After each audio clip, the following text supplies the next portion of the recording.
to hair and the hair being strength of who we are.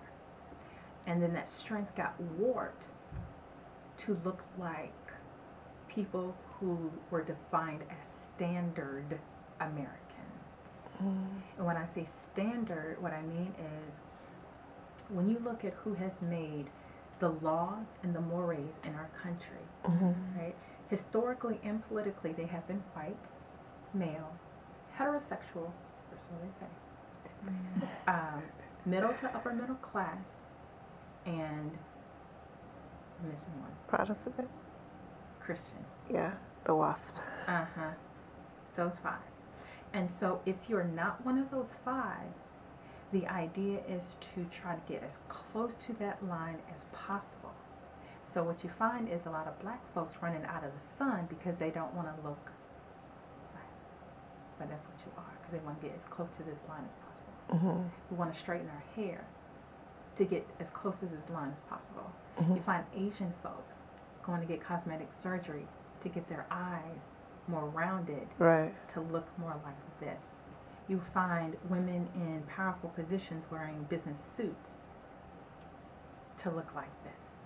You find gay people in the LGBT community sometimes having dissension within their community because if you look or if you act differently than the gender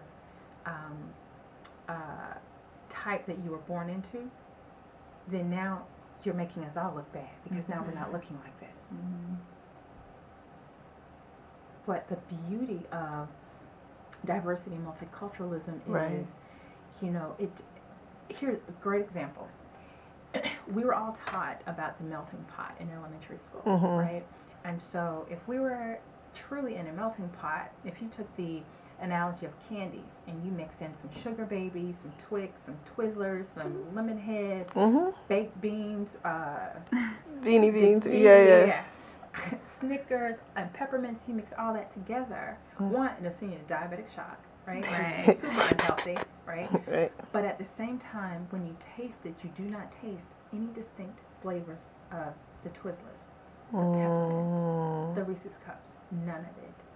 You made a salad, which is much more healthy, right? You put in lettuce, tomato, cucumbers, bacon bits, whatever you put in it, a little bit of dressing, you can still distinguish the lettuce. You can still distinguish the tomatoes in its texture, and so on and so on. And it makes one big pot, one big community. But the diversity of everything that makes it up doesn't lose its flavor. You know, when I think about leadership, I think that if you have one problem and you've got 10 different people to solve that same problem, and those 10 people come from the same place, they look the same, they think the same, they have the same political values, the same religion, you have one way to solve that problem. You have a different set of 10 people, and they all come from 10 different walks of life, different socioeconomic statuses, different religions, different political backgrounds, different countries. You have 10 different ways to potentially solve that problem. And with a healthy conversation, you can come up with the best possible solution. That's the beauty of diversity. So I love my hair.